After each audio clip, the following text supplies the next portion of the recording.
Hello বন্ধুরা, তোমরা সবাই কেমন আছো? আশা করি তোমরা সবাই খুব ভালো আছো। আমিও খুব ভালো আছি।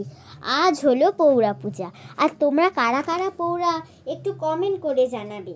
আমি তো পৌরা, প্রতি বছরের মতোই এবছরও আমাদের বাড়িতে পৌরা পূজা হবে।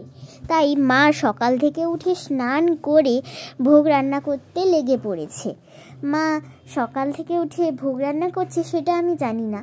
ঘুম থেকে ওঠার পরে নাকে কেমন পায়েসের গন্ধ আসছে।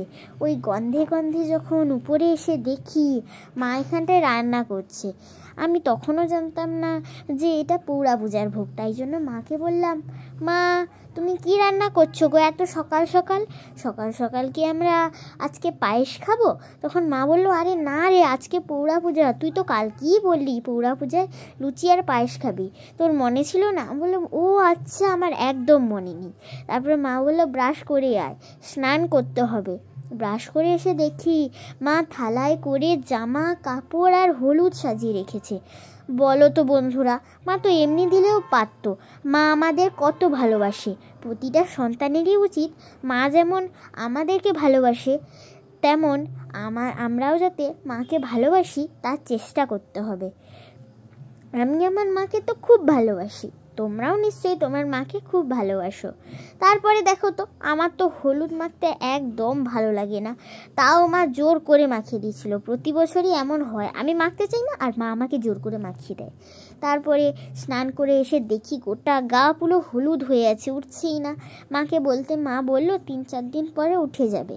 তারপরে জামাটা পরে এসে করি আয়নায় দেখে নিজেকে বললাম, কি সুন্দর লাগছে আমাকে, বলো তো মা? আচ্ছা বন্ধুরা, সত্যি কি আমাকে সুন্দর লাগছে? তোমরাই বলো।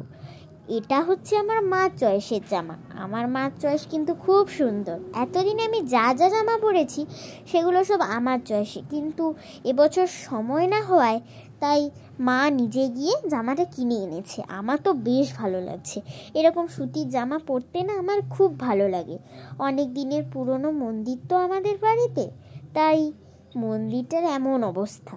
আমার মা ছোট্টবেলার মন্দির, মা যখন ছোট ছিল তখন এই মন্দিরটা হয়েছিল।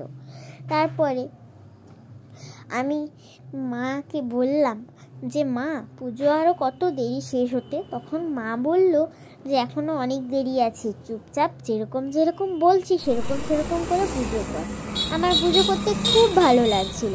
আস্তে আস্তে প্রদীপ জ্বাললাম, আরতি করলাম, এত ভালো লাগছিল কি বলবো বন্ধুরা। আমার তো খুব ভালো লাগছিল। তোমরা বলো তো, তোমাদেরও পৌরা পূজা করতে কেমন লাগে? তারপরে প্রদীপ জ্বালিয়ে যখন আরতি করছিলাম, বাতাস তো খুব হচ্ছিল, সেটা তোমরা দেখেই বুঝতে পারছো।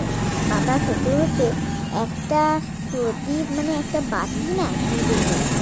তারপরে ওটাকে আবার জেলে আরতি করতে লাগলাম। আর আমি মনে মনে শুধু ঠাকুরকে বলছিলাম, ঠাকুর এবারে যেন ইংরেজি অঙ্ক পরীক্ষাটা ভালো হয়, ঠাকুর এবারে যেন ইংরেজি অঙ্ক পরীক্ষাটা ভালো হয়। সব থেকে দুঃখের কথা কি জানো তো, এবারে না আবার জন্মদিনের দিন ইংরেজি পরীক্ষা পড়েছে। তাহলে ভাবো কত দুঃখ। পুজোর শেষে ঠাকুরের আশীর্বাদ নেওয়ার পর আমাকে মা বলল, এবার নিজের মনের ইচ্ছা জানিয়ে প্রণাম করে নি ঠাকুরকে। তাই আমি থালা আর সিঁদুরের প্লেটটা সরিয়ে ঠাকুরকে প্রণাম করলাম। আমার তো সবসময় ঠাকুরকে আমি একটাই প্রার্থনা দেই যে, ঠাকুর আমার পড়াশোনাটা যেন ভালো হয়। মা হাতে 5 টাকার কয়েন ধরিয়ে দিয়ে বলল, ঠাকুরকে নিজের মনের ইচ্ছা জানিয়ে প্রণাম কর। আমি ঠাকুরকে পয়সাটা দিয়ে প্রণাম করলাম। আরাধ্যা কি করছিস রে? ছুটতে ছুটতে খেতে চলে গেছিলাম। রাত থেকে উঠে যা যা রান্না করেছিলে সেগুলো আস্তে না আস্তে খাওয়া কমপ্লিট। বন্ধুরা, তোমরা নিজেদের পৌরা পূজায় খুব আনন্দ করে কাটাও। ভালো থেকো, বাই।